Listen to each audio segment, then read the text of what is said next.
Leon also might have ran it back through losers on a lot of people. That wouldn't surprise me. That's definitely true. All right, we're getting into game one right now. Goosekhan going Fox. Dismissed yourself versus Drio 2005. I don't know. You're the Sheik main, Trey. What do you see out of this matchup? It's basically just about trying to get Fox into knockdown percent without getting hit a bunch. And then once you have him there, you're going to need to like follow up on your tech cases. So your like tilts, like F tilt, is going to start knocking down around like 29, 28%. And same with like most of your tilts. Great laser land. Yeah, wow. That was a really quick tech case. But you basically are going to need to be getting a decent amount more off of like your tech chases than their reversals, because there's going to be often a point where some of your tech chases are going to be getting reversal, and you're going to need to this matchup honestly gets really rough, I feel like, depending on how comfortable the Fox is with it, because it's hard to talk about this matchup. It really just depends how the Fox is playing. Right now, I feel like there's not a lot of like hit and run or runaway. It's been pretty like straight up squabbling, and in that case, I think Sheik wins the squabs a lot of the time with those like knockdowns and just like quick moves and tilts and taking up a lot of space. Yeah, just basically using her long limbs to her advantage. Longest advantage and they're into the up smash. Wow, well done by Goosekhan. Got a seesaw match going on now. I gotta say, the one thing that will be interesting is how will Goosekhan pressure as well, because Sheik doesn't have like the greatest of options. It's like you said, she just has to get Fox to the knockdown, but it can be hard to do that. Yeah, and that's where I think it's been an issue from Goosekhan with kind of trying to fight too straight up. At that, you need to like can abuse. Wow, that was a good edge guard. You can abuse that percentage against them quite a bit and try and force a lot of disadvantageous situations and take what you can get and just get out of there. Use your speed, kind of dash around them, crouch cancel this, take like wave shine up smash. Can try and convert off of a juggle and then reset, but keep trying to farm those interactions before you're at risk of getting knocked down and those long strings like we just saw. Yeah, probably the stock. It is the stock. I think it's going to be interesting to see how Goosekhan plays this. Is he going to have like run and gun? Is he going to try to rush in?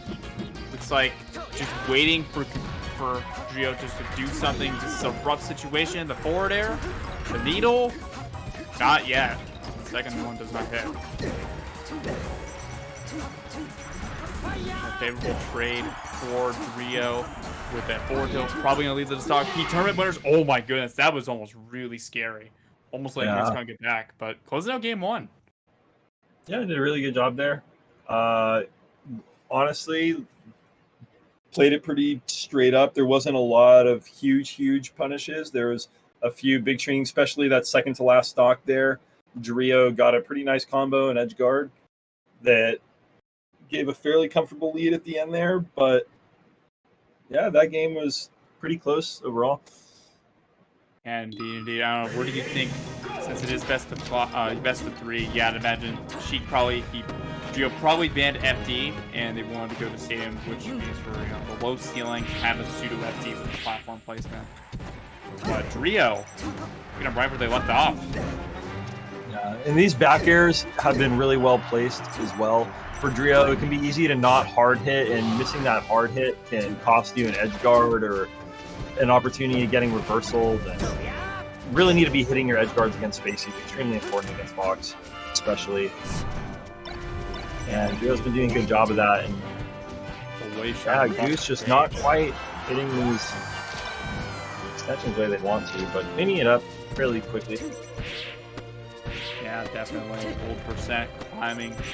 The knockdown percent makes it so much rougher, even though it's only like 30%. That 30% is massive. And it's basically leading into an entire stock for Drio based off that first knockdown. It's the attention to detail, Trey. I think it's the first thing to come to mind. It's all about the attention to detail and how much of a difference it makes. Oh my goodness. Could be the stock. Yeah, Sheik's least favorite forward air. Everyone does it. It always gets back aired. You just can't help yourself sometimes. You just gotta do the fair for the ledge. It's like it's an urge. It's like you gotta do it like once per game. Oh my goodness, the witch hat shield, Phantom.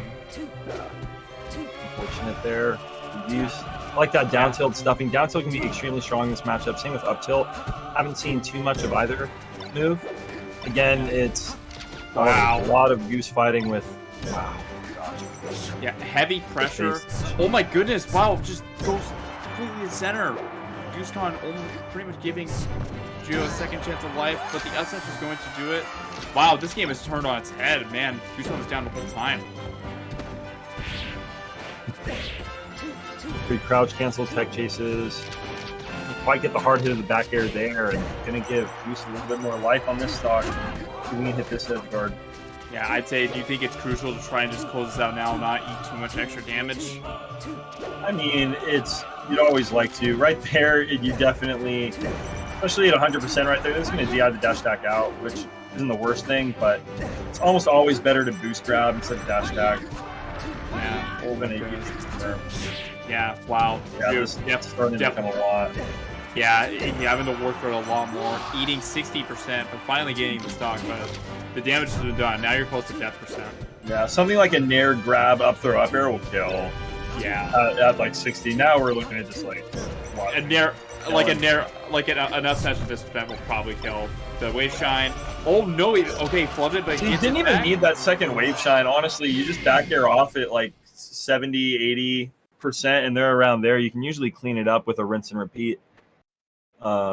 Yeah, really good from Goose to hold on to this set. It looked like Drio was running away with it for a second there. Yeah, indeed. All right, so going to game number 3. Where do you think they go? They go to Story. Yoshi's Story is a comfortable. I think a lot of Sheiks are fairly comfortable on, and it's also a stage a lot of Spaceys are comfortable on. So this makes a decent amount of sense to me.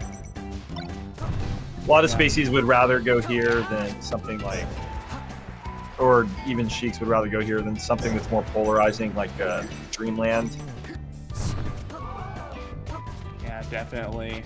And like with the ton of room too, like with the ton of room that Fox can have, it can be really hard.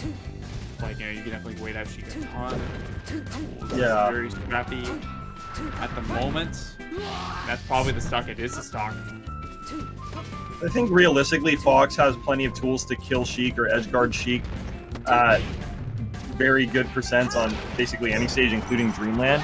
So I think it's more about the tools that you're allowing Fox to have, and you force a lot more of those scramble situations on here, those stray hits, those stray knockdowns, and those are what Sheik really can thrive off of. Rising invincible back air, really good. Yeah, it was a weak hit too. It was a weak hit. Honestly, yeah, as long as you get any hit, you just want to be getting in there when you're still invincible.